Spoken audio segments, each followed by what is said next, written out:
Hello and welcome to Constellations for our conference coming up. So excited, October 5th to 8th this year in Virginia Beach.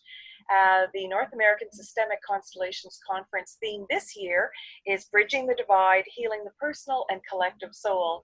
And today I'm super excited to introduce Harrison Snow. And Harrison is going to talk about his talk, Accelerated Leadership, Working Systemically with Leadership and Teams. Super excited to talk to you today, Harrison. Welcome. Yeah, thank you, Linda. Great to be here. I'm so excited. I'm excited to see our conference is going to pay attention to organizational constellations too. Good idea. Well, we've got a great track, and if people are interested just in the organizational track, they can stay in every time frame and go from one organizational constellation workshop to another. So it'll be a chance to go deep if that's where you want to go.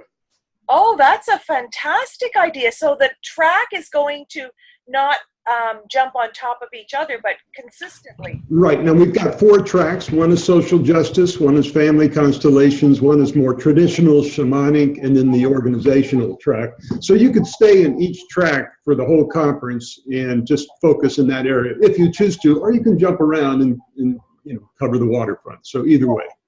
Oh, that's fantastic news. I didn't realize that. Yeah, we're excited about that. That's a great innovation. Congratulations. Yeah. That is an excellent innovation. Thank you. Great. Okay, well, tell us about your workshop, Accelerated Leadership, Working Systemically with Leadership and Teams. Well, thank you, Lynn. I'd love to go into this because when I talk about accelerated leadership, what's emerging now in the field, because I've been in the leadership organizational development field for, 30 some years now.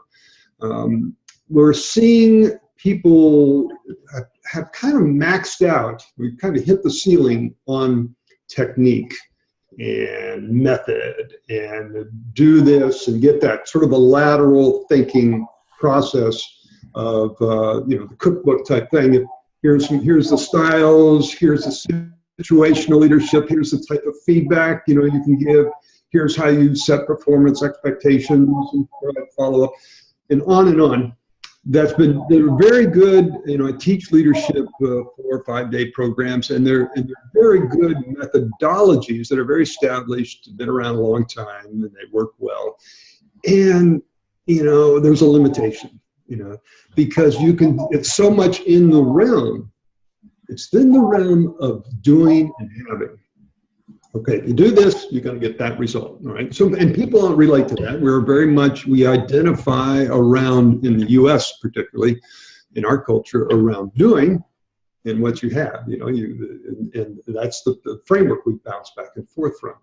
What we're not paying attention to, and where real change and real capacity and real ability lives, is in the being level of who you are intellectually, but all mentally, but also emotionally and spiritually, and sort of beyond that, the standard 2-dimensional framework of doing and having.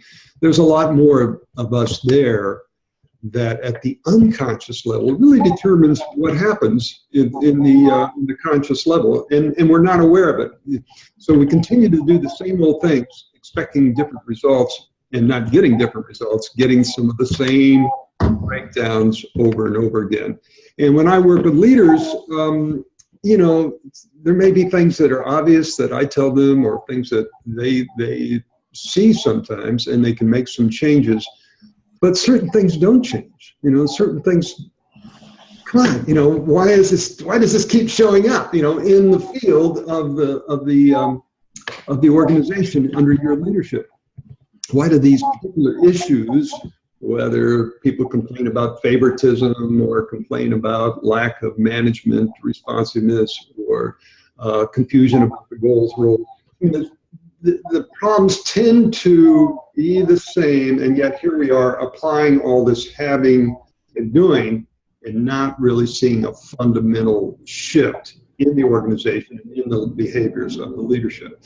So what's up with that? And if we look at consciousness, and there's a whole movement around conscious-based leadership, we can move, we can not only address the things that we can do on a conscious level, but we can help a person turn and see, oh, here's some beliefs, here's some dynamics, here's some structural things that are below the surface of consciousness or awareness, yet they're really determining what we're doing and having more than we realize at all. But if we can see it, and if we can set it up in a physical way with the constellation work so the person can see it and grasp it, then there's something happens, something shifts on a level that we quite don't understand, but new possibilities arise, new awarenesses arise, and new actions arise, and new results that you get from that arise. So I would say it's accelerated conscious leadership, accelerating, going beyond all that, the ceiling that we've hit into a new and different realm of leadership development and change, not only for the leader, but for the organization as a whole. And I've seen, when I've seen change happen, and it can happen in real time, like boom, all of a sudden something shifts in the room, something hits there at an awareness level and at a felt sense level, it's generally because we've brought something up that's been there all along, but people are now able to see it and feel it in a new way. So what that means is, as an organizational coach or leadership coach, change consultant, change facilitator, you need not just your standard toolkit that you can go anywhere and see these list of skills in most leadership programs. It's pretty much the capacities and the competence are pretty much, in all the books, all the courses. But you need another base skill, and that is that ability to make visible what the dynamics that are actually really driving what's happening there, make visible, and then be able to introduce the healing phrase or the keystone phrase that shifts people's understanding and awareness and leads to some kind of new possibility and new felt sense. Because if the internal template, let's just say organizations and people really have an internal template about the way the world feels and in the way it shows up. And so what's going on the inside is replicated on the outside. And if you have a belief, say you very much believe the world is out to get you, guess what? Yes, the boss is out to get you, and every boss is out to get you because that's how you live internally. And if we can help you see where that's coming from, the traumas, often there's some kind of trauma-based that's in the system, in that person's system, family system, early childhood system, that they're not very present looking at or aware of, but once they bring that to awareness, they can mitigate the impact of that and turn and look with new eyes towards the future. There's a new future available in the frozen past. They're not frozen in that frozen past and bound to recapitulate what was unresolved back in their early childhood or their family system or their beliefs of the way the world works. They can create a new internal representation that responds externally in their world. They can see externally in the world. So this is dynamic. This is leadership coaching on steroids. This is leadership organizational coaching on steroids because the change is so dramatic and so fast. Whereas, I can be, I've worked with organizations over a period of time, and it's, the same stuff keeps showing up, and it's very slow, and it's like, come on, people, wake up, and I'm using all the standard tools. Well, okay, let's have some feedback. Well, why haven't you talked to the person? Well, blah, blah, blah, all these reasons, that the feedback is not happening and the change is not happening. But if I look deeper, there's some hidden blocks and some hidden payoffs and some things that they're not looking at and dealing with internally that are blocking them from taking the actions that would help resolve, and the responsibility. So one of the things that I try to emphasize, accountability, is people can count on you. Others can count on you to show up. Accountability, and that accountability is based on your responsibility, and responsibility is the ability to respond. And you need to have a certain level of a consciousness about, oh, what can I own here within me that is creating, my limitations that I'm up against, and then be able to respond to that so I can be accountable to myself and others.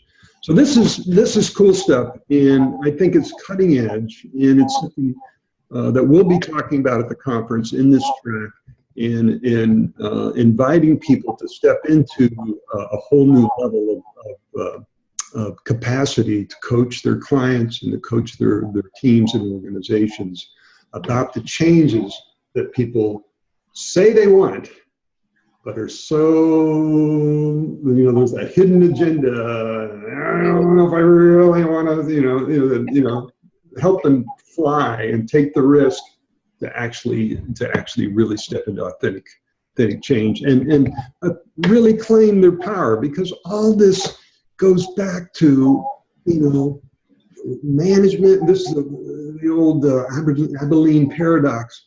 Management feeling we can't because of they. Internal management, mid-level, we can't because of senior and junior, can't because of they.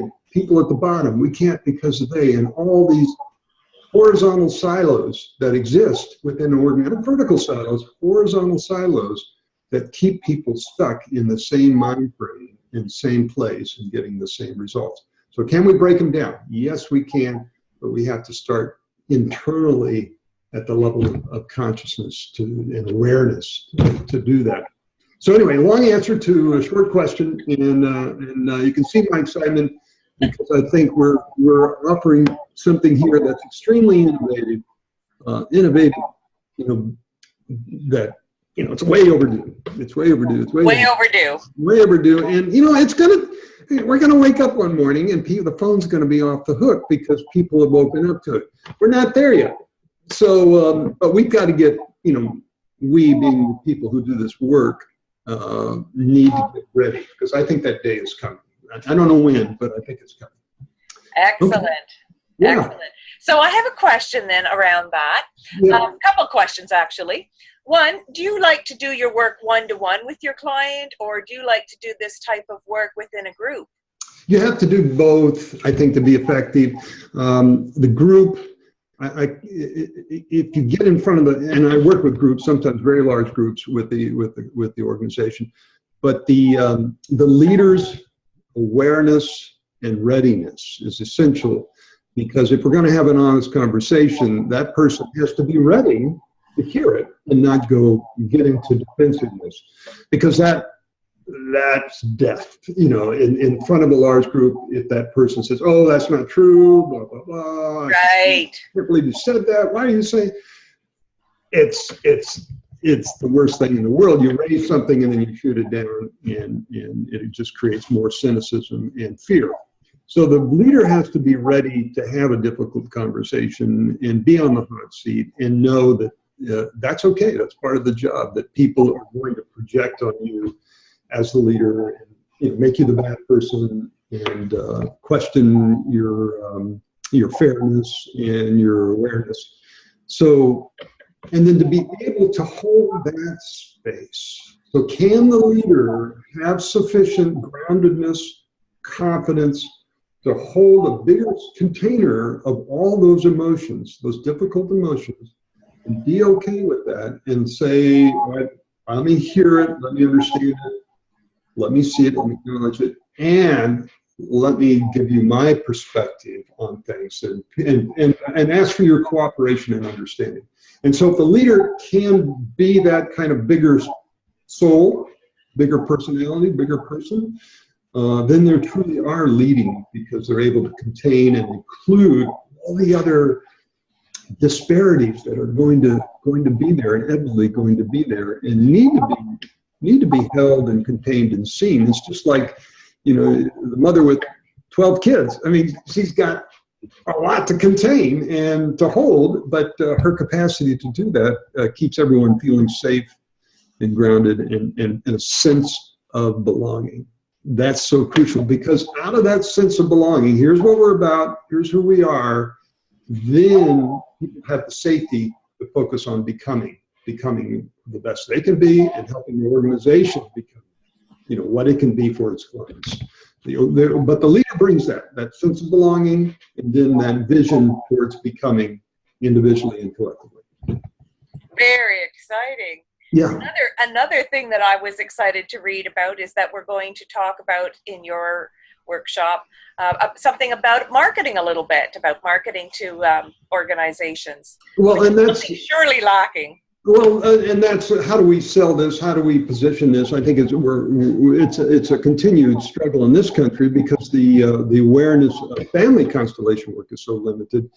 And this is why our family constellation facilitators are so dear to us, because as they make more inroads and get people more familiar with this process, it's much easier on the organizational level if someone's had some experience from that perspective. And I think gradually the awareness of collective stress, of collective trauma, and individual trauma and dysfunction within the organization or within the family system, and how that shows up in the organizational system, people are making the transfer from one to the other. So I've seen books like Your Boss is Not Your Mother.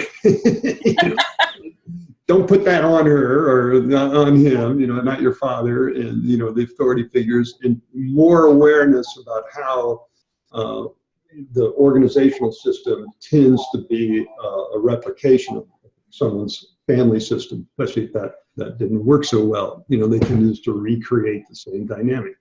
So how do we bring this in without sounding too woo-woo, and how do we use it with our clients without kind of going into too much explanation, which they don't, they want solutions, not a lot of explanation. Help me get a solution. So there's a number of ways that we can work systemically that helps them look at the system. Everyone understands system thinking, and what are the different parts of the system, and how do we bring them together to work more harmoniously, and then how do we see it or represent that, not just mentally, but let's embody that physically. I think there's much more openness now to these concepts. And what's pretty cool is I've seen consultants bringing out the models of some structural models of like the rescuer, persecutor, victim model, and helping people own those parts in themselves. Like, okay, how do I end up being a persecutor towards myself or others? How do I tend to be a victim towards myself and others? How do I tend to rescue myself and others? So if you can apply that, if you can break things into parts and own those different parts within yourself, and in coaching, help people do that, how are you playing this role out within yourself and identify that? You have a powerful place to stand when you're asking people to look at the system and how those dynamics are playing out, and what needs to be said or done that would shift things. So what I've seen is when I've worked with some clients and they say, wow, the system's really resistant to change, and here's, these people are not, the leadership's not willing to look at racism or, something they're not willing to look at. It really helps for them to say, okay, well, let's look at why they're acting that way. Let's step into their shoes and take that perspective and understand how they're seeing things, so that you're not caught in your own victim, persecutor, staff management divide. You can see it from their perspective, and then language it in a way that makes it safer, that gives that sense of belonging, to create a vision towards becoming that everybody can move towards. Because right now, this is why the theme of bridging the divide is so important. That our society, organizationally, politically, socially, racially, class, is divided into these groups that see each other in an adversarial way and have stopped listening or trying to understand or trying to step into the other shoes. So this group, why the heck are they doing that? That's so unfair. Or that group, why are, don't they understand? We can't. So, all right, hold on. Why don't you just step into their shoes and represent them and see what that world is like? Oh, I love this. And maybe that just might blow your mind, the people that you've always been judging as victims or persecutors or something. You just see that part in you, own that part of you. What's that world like? And, when we walk them just a few feet, you only have to walk a mile, walk a few feet in somebody's moccasins, our whole understanding shifts. So this is visceral. It's not intellectual. We can stop listening to other arguments because obviously we have the truth, they don't. But suspend that for 15 seconds. And so we can create, in this conference, I think we're going to experience that looking at social issues, organizational issues, family issues, experiencing the other side of the divide and understanding how that lives in us. And so we are divided because we're seeing that in the inner template there's a division. And if we can close that division within ourselves, guess what happens to the world out there that we are creating? So I think, Linda, that if you've got one reason to come to the conference, you're not just come because you want us, you look around and you say, we are too divided. Where's this division living in me? Come to the conference to start living in those other places and closing that internal divide. So that would be not just a great service to yourself, but a great service to let's start moving this culture back to a place of where we understand and respect each other. Oh, this is so exciting. This is so exciting. By the way, I forgot, you have a book out recently. Yeah. Confessions of a Corporate Shaman. I'd have to get up and run to it. I don't have it sitting right next to me, but Confessions of a Corporate Shaman, Healing the Soul of an Organization, 292 pages or something like that, $24 or 25, something like that from Amazon, published by Regent Press out of Berkeley, really great little publishing house. Cover done by my sister, looks really good. Well, you know what? You have to send me a picture of it, and then I'll. Okay. Or once I put this up on YouTube, you can add the picture. Yeah, I'll do that. I'll send you a picture of it. But it talks about working with organizations and talks about working with leaders and how to use those processes to make a lot of case studies about how you can work with these groups and some processes in the back you can use. And really, what we're asking, and I use shaman tongue in cheek, but it's not so far out of left field because we're trying to make visible what's invisible. And trying to bring something that's not looked at, that we're in denial of, and because we haven't looked at it, it's showing up, some other way, some other aspect, and that's very the traditional people in the traditional track will tell you that's what that's how the healing needs to happen. You need to look at something. You need to include something that's been excluded and unincluded. Well, thank you so much. This was very interesting. I'm super excited to be at the conference now. I'm super excited to begin with anyway. Wow, that 15 minutes went quick. I thought we would be looking for more. Did I blabbermouth or what? Everything's perfect. Everything's perfect. So we'll see you soon. I just want to remind people to check out our website, nasconstellations.org. For more information, I'll put it at the end of the YouTube little blurb also. And thank you again, Harrison. I look forward to this so much. Thank you, Linda. It's been delightful to chat with you. All the best. All the best to you too. And everybody, we look forward to seeing you at the conference. It's going to be obviously very exciting. Be there in October, yeah. And we also going to have one last thing, Linda. We're going to have I'm going to put together a panel, an organizational panel. So we really will get people's latest perspective on the field. What's working, what's not working, what do we need to do differently to advance this work with our clients? Oh, excellent. So that'll be if you just want to capture the high points, come to the Sunday panel. Okay, excellent. Well, thank you again. See you in Norfolk.